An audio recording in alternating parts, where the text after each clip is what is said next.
Akan tetapi setidak-tidaknya kita melihat sore hari ini ada disparitas penuntutan antara pelaku penyertaan yang lainnya. Ada yang seumur hidup, ada yang 8 tahun 2 orang, dan yang lain ternyata justice kolaborator justru malah dituntut 12 tahun penjara. Apalagi ketika tuntutan dan mudah-mudahan nanti vonis hakim itu sesuai ya, jika tidak maksimal tentu semakin memberikan kekecewaan yang mendalam bagi keluarga dan tentunya kepada masyarakat. Tadi sudah disampaikan oleh Mas Albert bahwasannya ini bagaimana kemanfaatan hukum ini bisa didapatkan ketika seorang Richard Eliezer sebagai justice kolaborator yang telah memberanikan dirinya untuk membuka tabir ini. Karena saya melihat jika tidak ada Richard ini, justru ini semua bisa jadi tidak terbongkar dan bahkan para terdakwa ini logika publik jungkir balik semua ini, melihat angka yang dituntut oleh penuntut.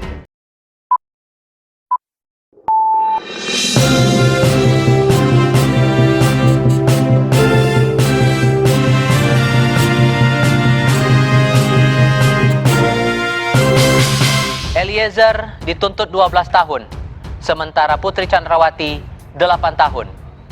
Komentar Anda? Ya, tanpa mengurangi independensi dan kemerdekaan penuntutan ya yang dimiliki oleh Kejaksaan Agung dalam hal ini, kita publik melihat adanya kekecewaan. Kekecewaan itu muncul ketika seorang justice kolaborator itu dituntut ternyata lebih berat daripada terdakwa yang lainnya. Padahal penjelasan pasal 10A Undang-Undang 31 tahun 2012 menyatakan bahwa saksi pelaku dalam hal ini Richard Eliezer selaku justice collaborator itu berhak mendapatkan keringanan penjatuhan pidana. Kita tahu memang hakim tidak terpaku dan tidak terikat pada tuntutan. Hakim itu hanya terikat pada dakwaan.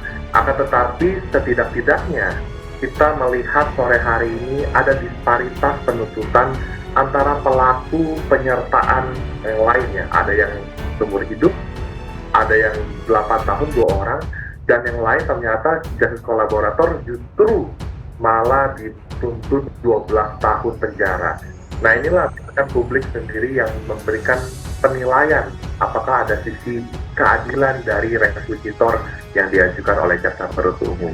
Yang lagi tanpa mengurangi rasa hormat kepada independensi dari jaksa penuntut umum dalam hal ini. Terima kasih. Kalau Bang Yonatan melihat ini, tadi keluarga juga merasa bahwa tidak adil kenapa Putri Chandrawati hanya dituntut 8 tahun dan ternyata fakta kemudian yang muncul adalah Eliezer 12 tahun. Komentar Anda?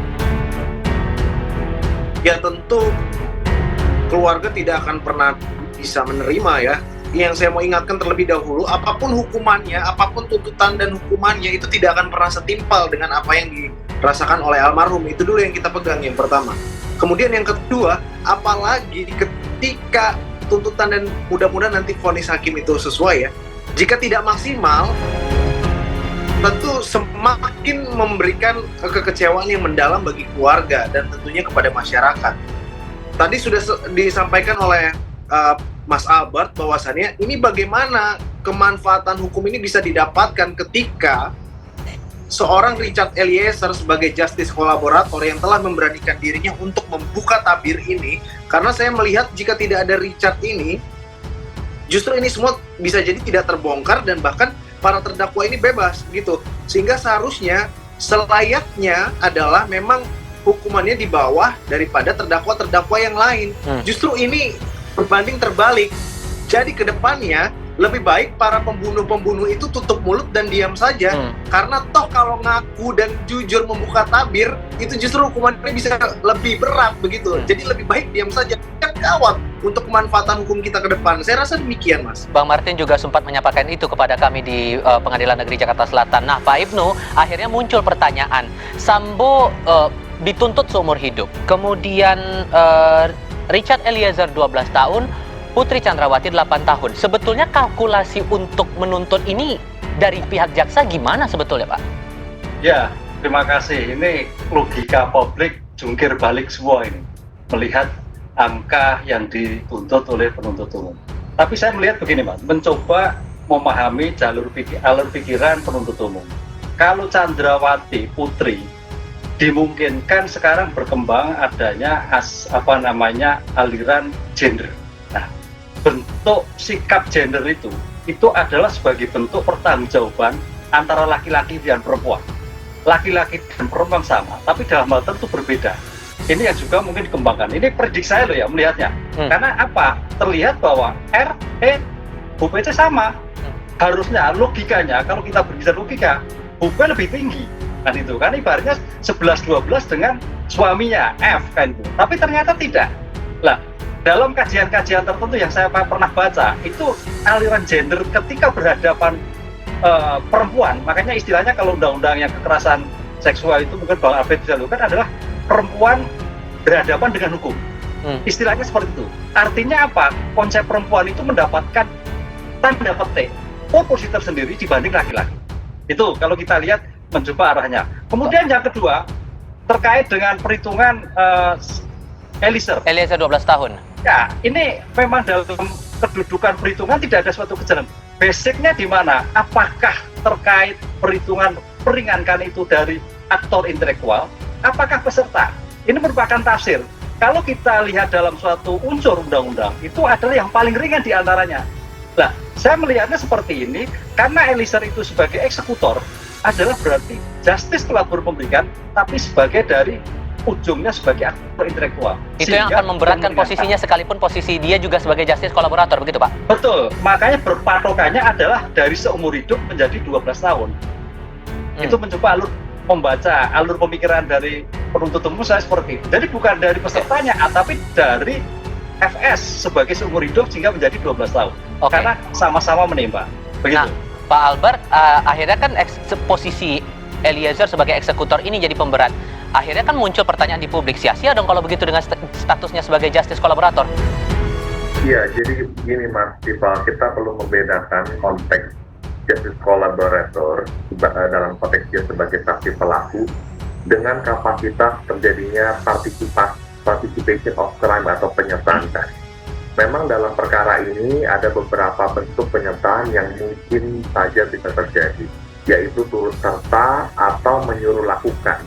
Tetapi sependek yang saya ketahui, ahli-ahli yang diajukan oleh penuntut umum pada umumnya secara teoritis menyatakan bahwa orang yang disuruh lakukan tersebut adalah merupakan alat yang tidak dapat dimintakan pertanggungjawaban karena tidak ada kesalahan di dalamnya. Kalau kita bicara bentuk pelaku turut serta yang lain, berarti ada manipulation di sini. Nah, manipulation kan memang kita nggak hanya bisa melihat dari sisi meeting of mind-nya. Meeting of mind itu sesuatu yang abstrak, bagaimana bisa melihat sesuatu pertemuan pikiran di antara mereka yang memiliki niat atau fundament tadi. Tetapi secara objektif, Mas, kita bisa melihat bagaimana pelaku turut serta itu atau pelaku penyertaan sama-sama berupaya untuk mewujudkan terjadinya suatu delik atau tindak pidana. Nah, jadi sebenarnya posisi Eliezer ini simpulannya adalah harus dibedakan dengan pelaku penyertaan lainnya. Oke. Sehingga masalah posisi dia sebagai penembak ini sudah tidak bisa dielakkan dan jelas itu jadi pemberat posisi dia, begitu ya, singkat ya. Dari awal dia sudah mengakui bahwa dia melakukan penembakan tersebut. Tapi ada pengalaman, ada perintah jabatan yang diberikan. Baik. Nah, saya sore hari ini mau sampaikan, mohon izin Prof. Itu selaku senior, seringkali ada perbedaan pendapat mengenai pasal 51. Saya bisa maklumi itu. Tetapi kalau kita lihat dari bahasa aslinya, amplop befol itu adalah berkaitan dengan perintah jabatan yang diberikan oleh seorang pejabat yang berwenang. Pejabat berwenang di sini adalah otoritas. Baik. Otoritas itu berarti memang dia mempunyai pengendalian secara de facto maupun de jure untuk melakukan perintah itu. Baik. Nah, ada pertanyaan lagi Mas, satu lagi Mas. Kita akan coba. Mohon maaf, saya potong Pak Albert. Hal lain yang juga menjadi sorotan kita sekarang adalah pernyataan dari jaksa penuntut umum. Nah, dalam sidang tadi, dalam sidang tuntutan terhadap Putri Chandrawati, jaksa juga menilai ada peran Putri Chandrawati terkait dengan pelucutan senjata api Yosua. Nah, sebelum senjata Yosua ini dilucuti, Putri Sambo memanggil Ricky Rizal dengan rentang pertemuan yang cukup lama. Kita coba lihat dulu.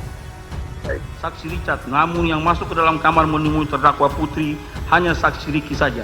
Dan selanjutnya berdasarkan keterangan saksi Richard, diketahui saksi Ricky berada dalam rentang waktu yang cukup lama bersama terdakwa Putri dalam kamar tersebut, yang mana tidak lama kemudian saksi Ricky keluar dari kamar terdakwa Putri, lalu turun ke lantai 1 dan bertemu dengan saksi Richard, dan saksi Ricky sempat menanyakan keberadaan korban Nofriansyah.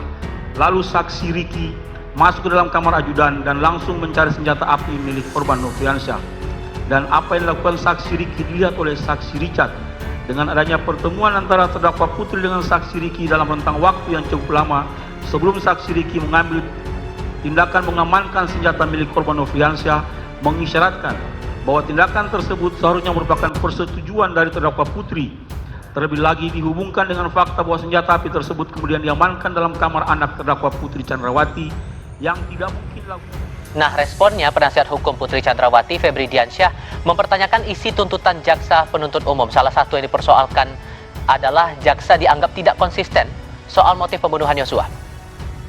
Kami akan melakukan identifikasi dan membedah secara detail tuntutan tersebut.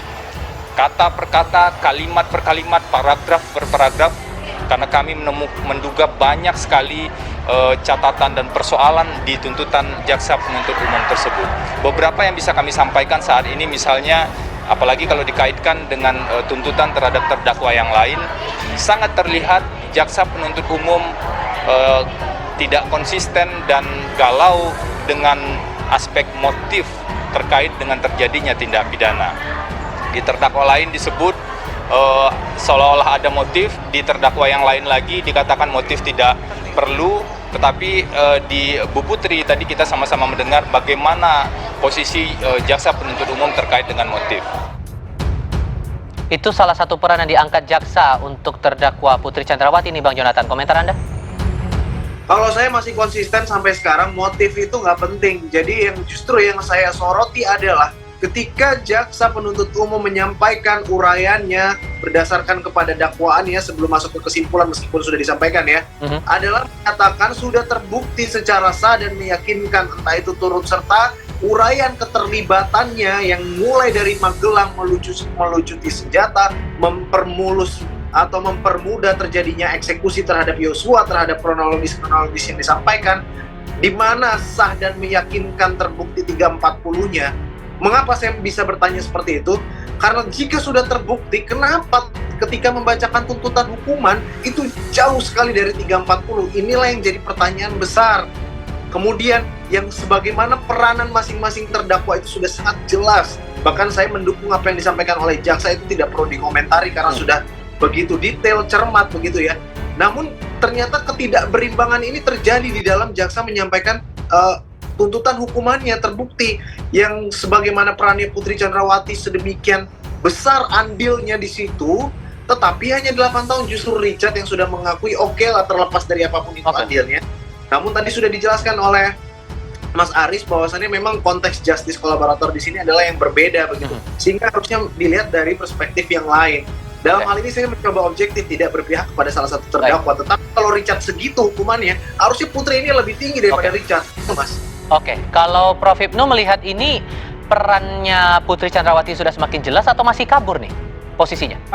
Ya, peran Putri semakin jelas. Makanya di sini adalah sebetulnya sebagai aktor penimbul motif, penimbul perkara ini adalah Bu PC. Karena si FS itu sebetulnya yang melaksanakan aja, mendapatkan informasi yang mungkin salah terhadap seperti itu. Oleh karena itu peran Bu PC itu sentral terhadap seperti ini. Apalagi terhadap penyertaan juga masuk di dalam sana. Makanya pertanyaannya, kenapa tuntutannya ringan? Apakah ini berbasis gender? Kan gitu kan? Itu kita lihat. Tapi saya juga dengar tidak ada dalam pertimbangannya seperti itu. Posisinya Putri ini aktor atau ikut sertanya, Pak? Turut serta. Turut serta, semua turut serta, aktor hanya FS. Turut serta itu tadi saya katakan bahwa dalam suatu memahami penyertaan itu ada berpikir objektif yang subjektif. Objektif terhadap meeting of mind tadi betul, tapi ditafsirkan perannya itu seperti apa dari masing-masing itu. Karena peran tadi sudah dijelaskan kemarin oleh ahli psikologi forensik. Oh, orangnya pinter, orangnya cerdas, orangnya bekerja sama, oh kuat tidak mampu begini, oh kuat pengetahuannya lemah dan sebagainya. Disitulah yang menjadikan kecerdasan untuk melakukan suatu tindak pidana ini. Sehingga masing-masing tiga itu harus berbeda-beda, tidak sama. Begitu loh Mas. Oke. Sudah 5 terdakwa dilayangkan tuntutan oleh jaksa penuntut umum nih Bang Yonatan. Merespon ini semua, bakal gimana selanjutnya? Iya, tadi terakhir ketika dibacakan tuntutan terhadap PC, saya matikan semua media televisi saya karena saya sudah malas melihatnya. Tetapi ya kita hargai dan kita hormati proses hukum dan kita juga harus tetap membela hak-hak almarhum ya. Sehingga dalam hal ini kami sudah bersepakat masih menaruh optimisme kepada majelis hakim dalam memutus perkara ini karena memang tidak terikat keputusan majelis hakim terhadap tuntutan yang disampaikan oleh jaksa penuntut umum. Saya rasa demikian, Mas. Baik, kita akan lihat untuk pekan depan apa saja pembelaan yang bakal disampaikan oleh kelima terdakwa dalam sidang pledoi nantinya.